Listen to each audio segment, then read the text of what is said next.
السلام عليكم بنات، مرحبا بكم عندي في مطبخ شيماء. اليوم غنقدم لكم بقلاوه تركيه. غنقولوا المقادير اللي نحتاجو. عندنا 200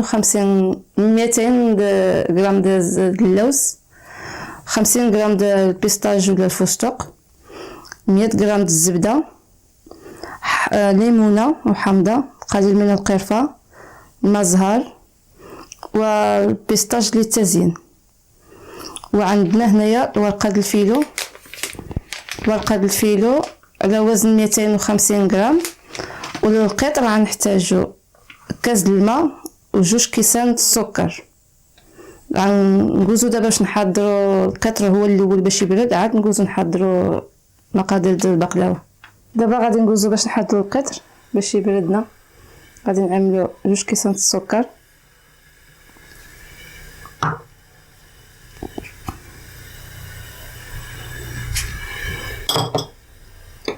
كاس الماء،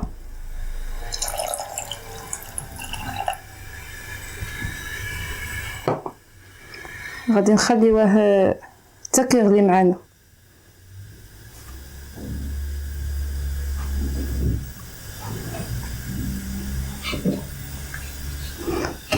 نحركوه واحد شويه صافي، ونخليوه حتى يبدا يغلي حتى يبدا ان شاء الله يبدا يغلي. دابا ملي بدا كيغلى واحد شويه غادي نعمل واحد المعلقه د ماء زهر، معلقه غير صغيره،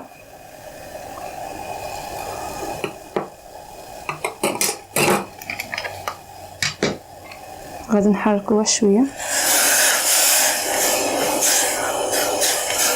صافي. دابا غادي نخليوه مده 10 دقائق حتى كيذوب معنا السكر مع الماء. ملي غادي يغلي غادي نعملوا واحد شويه د الليمون، نعصروا عليه واحد شويه د الليمون وصافي. دابا ملي دازت مده 10 دقائق كما كتشوفوا معنا القطر كيكون ما ثقيل ما خفيف، ما كيتقاش بزاف كيبقى غير ما كيبقاش خفيف، ما كيتقاش بزاف، المهم غير شويه بين ثقيل وبين خفيف. دابا غادي ندوزو نعصروا معلقه د الليمون الحامض باش كنسمو القطر ديالنا. الليمون كنعملوه حتى متاخر حتى كنكون صافي غادي نطفيو القطر او الشراب.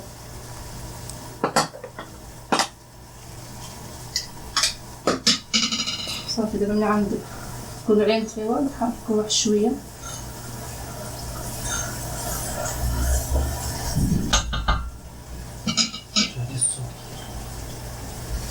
صافي. غنطفيو على البوطه، غادي نشبو القطر غنخليوه في واحد الكاس.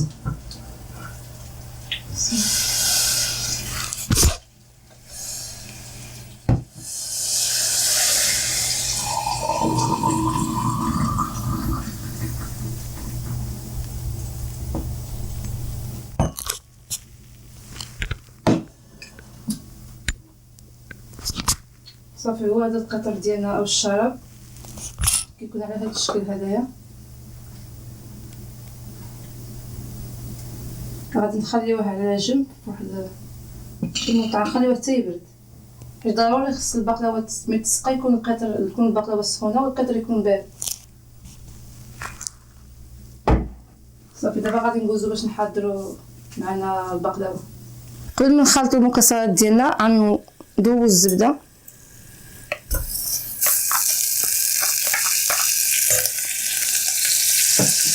الزبده ضروري خصها تذوب حتى تطيب مزيان، ماشي غير ندوبوها صافي ونطيبوها.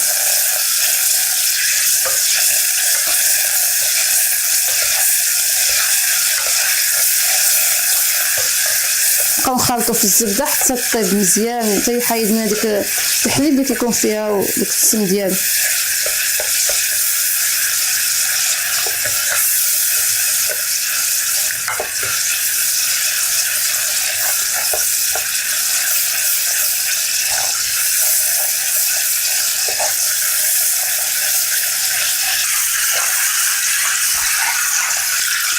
ملي كنشوفوا الزبده كتبدا تغلي حاولوا نقصوا شويه البوطه ونخليوها هكا على خاطر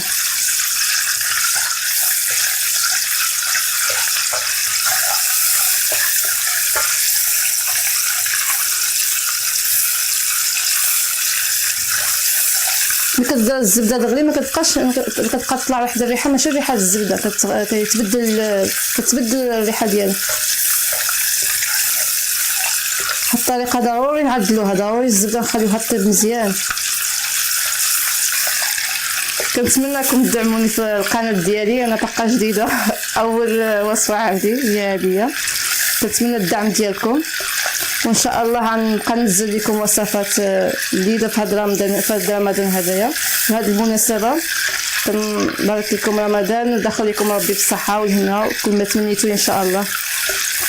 صافي الزبده ديالنا هنايا طابت، غنوضعوها على جنب باش نبداو نخلطوا المكسرات ديالنا.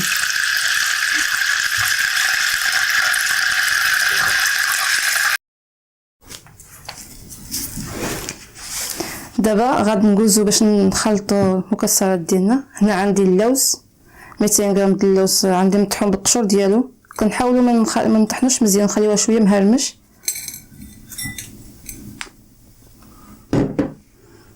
هنا البيستاش، يمكن تقدروا تعملوا كميه كامله ديال اللوز، تعملوا 250 غرام ديال اللوز، اولا تخلطوا بين البيستاج واللوز، اولا تعملوا البيستاج عاود كامل، تعملوا غير بوحديتو، داكشي كيبقى تقدروا تزيدوا حتى الكركاع.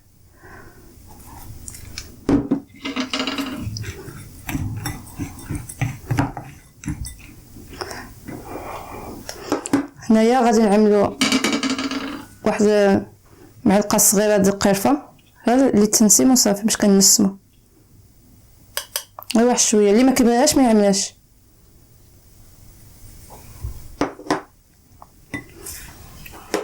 واحد المعلقه مزهر.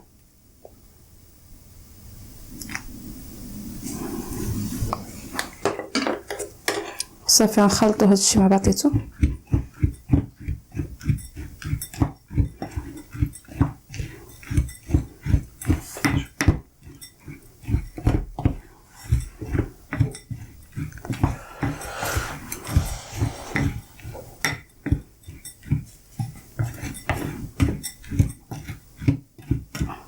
انا غادي نزيد هنايا واحد معلقه ديال الزبده،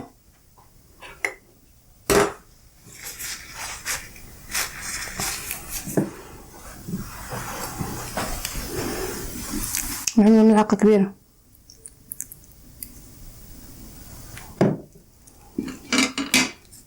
صافي غادي نخلطو هاد الخليط ديالنا حتى كيتجانس هاد العناصر كامله مع بعضيتها. المكسرات كيبقى على حسب الرغبه ديالكم، تقدروا تعملوا الكركاع واللوز والبيستاش تخلطوهم كاملين، ولا تعملوا غير اللوز بوحديتو، ولا اللوز والبيستاش كما انا عملت انايا اللوز والبيستاش، غير هو البيستاش كيعطي واحد المذاق مزيون. صافي دابا غادي نجوزو باش نحضروا الورقه ديال الفيلو ديالنا.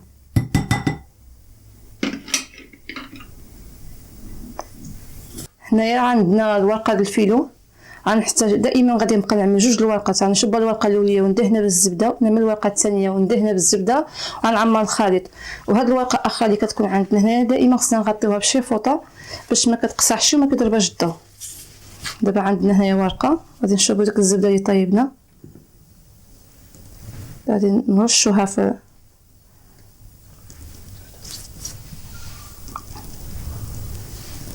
الطريقه هذه، غادي نبداو ندهنو فيها. هيدا عشوائي باش هيدا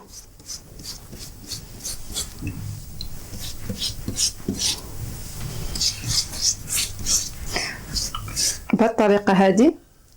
غادي نجيبو الورقه الثانيه، غادي نعملوها فوق منها،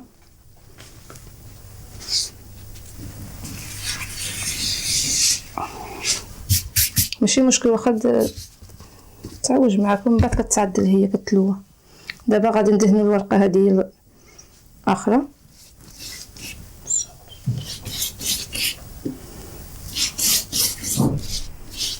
بهذه الطريقه هذه كندهنوها.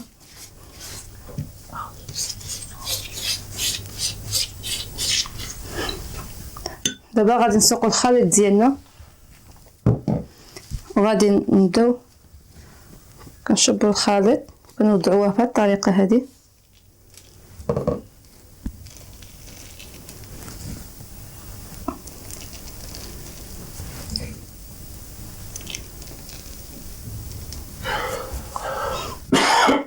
غادي نشبرو، غادي نبقاو نلفوه بهاد الطريقه، نزيرو شويه يدنا.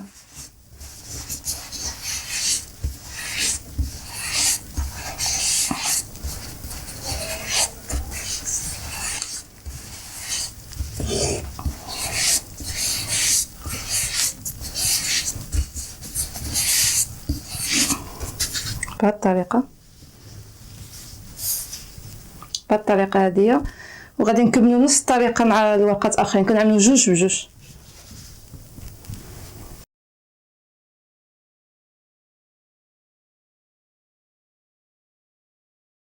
دابا من بعد ما جبت الصينيه الفرن ديالي وفرشت عليها الورق ديال الفرن، غادي نشبر ديك البقلاوه هذيك ونصفها في الصينيه ديالي بهاد الطريقه هذه.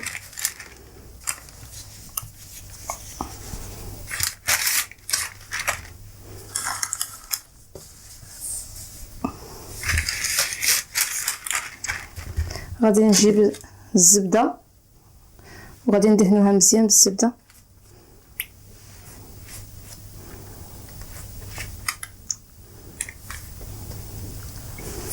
هي الطريقه ديالها صحيحه، وما كيشبروا الزبده وكيخويو عليها الزبده بزاف. حنا غنعملو هنايا غير ما غاديش نعملو الزبده بزاف كما كيخويو عليها هما كيشبروا الزبده ويخويوها عليها على البقلاوه كامله. هي الطريقه التركيه.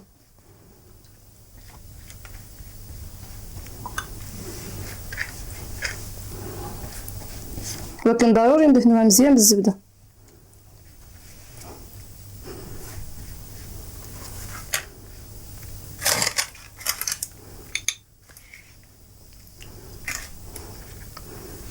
صافي. من بعد ما دهنتها بالزبده غادي نشبر الموز وغادي نقطع. التقطيع ديالها على حسب اي واحد كيفاش بغاه. انا غادي نحيد لهاد الزائد شويه من هنايا.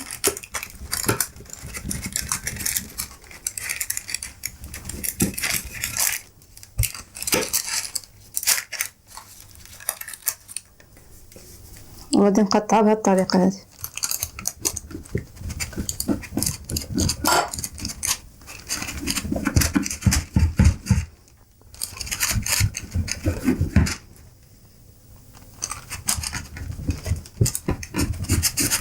الحجم التقطيع ديالها كل واحد كيفاش كيبغي، كاين اللي كيبغيها صغيره، كاين اللي كيبغيها كبيره.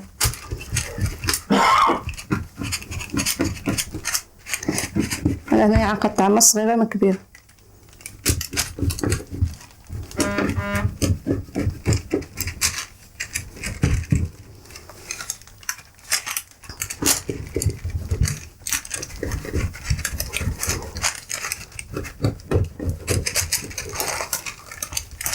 غادي نحيدو هاد الزائد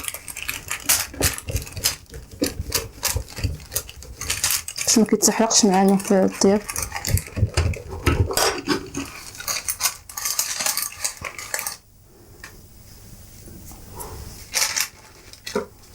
صافي. دابا بعد ما قطعناها غادي ندخلوها في الفران طيب على درجه الحراره 180 ولا 150 حتى كنشوفوها تحمرت وطابت من التحت ومن الفوق، كتدخل واحد اللون ذهبي. صافي. وكنخرجوها عاد كنسقيوها بالقطر ديالنا والشراب.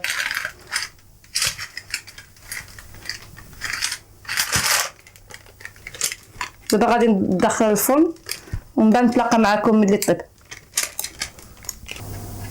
هنا بعد ما طابت البقلاوه ديالنا خرجت من الفران، كتكون باقا سخونه. كنشبوا القطر اللي كنا وجدناه طبعا بارد كما كتشوفوا بدا كيرجع القوام ديالو ثقيل. ندهنوا البقلاوه مزيان بهذا القطر هدايا.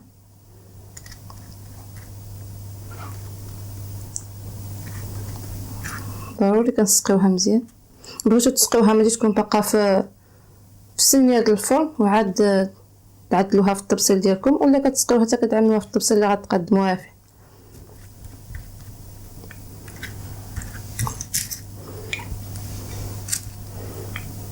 كنتمنى تجربوا هاد البقلاوه، كتجي لذيذه بزاف. ودابا دخل رمضان نقدروا نعدلوها مع الوصفات ديالنا اللي كنعدلو في رمضان، كتجي لذيذه.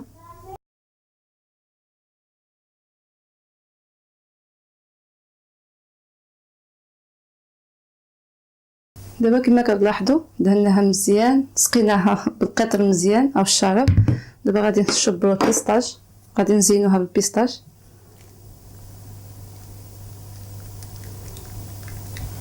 بهاد الطريقه هذه تقدروا تزينوها، تقدروا ما تزينوهاش.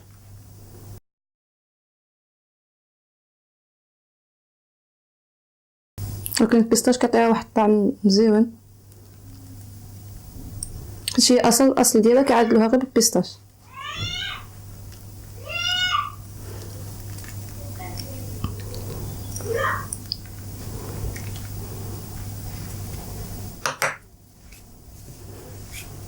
كتجي على هاد الطريقه.